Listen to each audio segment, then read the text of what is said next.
Hello everyone. ഇന്ന് ഗോതമ്പ് റവ കൊണ്ടുള്ള ഒരു ഉപ്മാവിൻ്റെ റെസിപ്പിയാണ് കാണിക്കുന്നത്. ഗോതമ്പ് റവ കൊണ്ട് എങ്ങനെയാണ് ഞാൻ ഉപ്മാവ് സാധാരണ ഉണ്ടാക്കാറെന്ന് കാണിക്കാം. ഇവിടെ ഞാൻ 1 കപ്പ് റവ എടുത്തിട്ടുണ്ട്. ഇത് ജസ്റ്റ് ഒന്ന് കഴുകിയിട്ട് പെട്ടെന്ന് തന്നെ ഊറ്റി വയ്ക്കണം. ഇത് പെട്ടെന്ന് തന്നെ കഴുകിയെടുക്കണം, അല്ലെങ്കിൽ വളരെ സോഫ്റ്റായി പോവും. അപ്പോൾ ജസ്റ്റ് വെള്ളം ഒഴിച്ചിട്ട് അപ്പം തന്നെ നമ്മൾ ഊറ്റി വയ്ക്കണം. ഒരൊറ്റ പ്രാവശ്യം ഇങ്ങനെ കഴുകിയെടുത്താൽ മതി.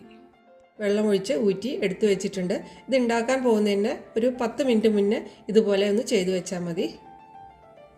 ഇനി ഉപ്മാവ് ഉണ്ടാക്കാനായിട്ട് കടായി ചൂടാക്കിയിട്ടുണ്ട്.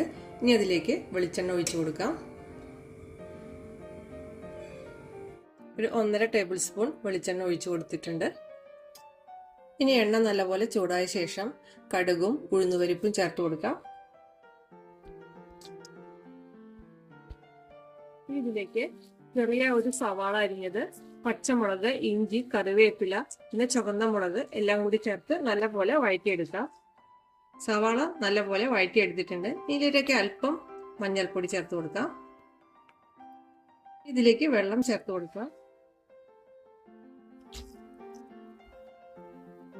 ഞാനിവിടെ ഒരു 1.25 കപ്പ് വെള്ളമാണ് ഒഴിച്ചു കൊടുത്തിരിക്കുന്നത്.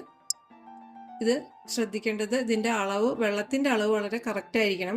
കുറച്ച് കൂടിപ്പോയാൽ ഇത് നല്ലപോലെ കുഴഞ്ഞു പോകും, ഉപ്മാവ് തമ്മിൽ ഒട്ടിപ്പിടിച്ചിരിക്കും. അപ്പോൾ ഈ ഒരു കപ്പിന് ഒരു 1.25 കപ്പ് വെള്ളം ഒഴിച്ചു കൊടുത്താൽ നല്ലപോലെ കുതിർന്ന ഉപ്മാവ് നമുക്ക് ഉണ്ടാക്കിയെടുക്കാൻ പറ്റും. ഇനി ഉപ്മാവിലേക്ക് ആവശ്യത്തിനുള്ള ഉപ്പ് ചേർത്ത് കൊടുക്കാം. ഇപ്പോൾ വെള്ളം നല്ലപോലെ തിളച്ച് വന്നിട്ടുണ്ട്. ഇനി നേരത്തെ കഴുകി വെച്ച ഗോതമ്പ് റവ ചേർത്ത് കൊടുക്കാം.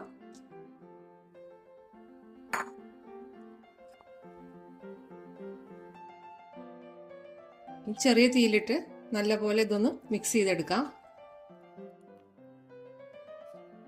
ഇനി ഇത് ഫ്ലെയിം നല്ലപോലെ ചെറുതാക്കി ഒരു 5 മിനിറ്റ് മൂടി വെച്ച് വേവിച്ചെടുക്കാം. നല്ലപോലെ ഒന്ന് ഇളക്കി യോജിപ്പിച്ചെടുക്കാം. ഇനി ഇതിലേക്ക് ഒരല്പം നാളികേരം ചേർത്ത് കൊടുക്കാം.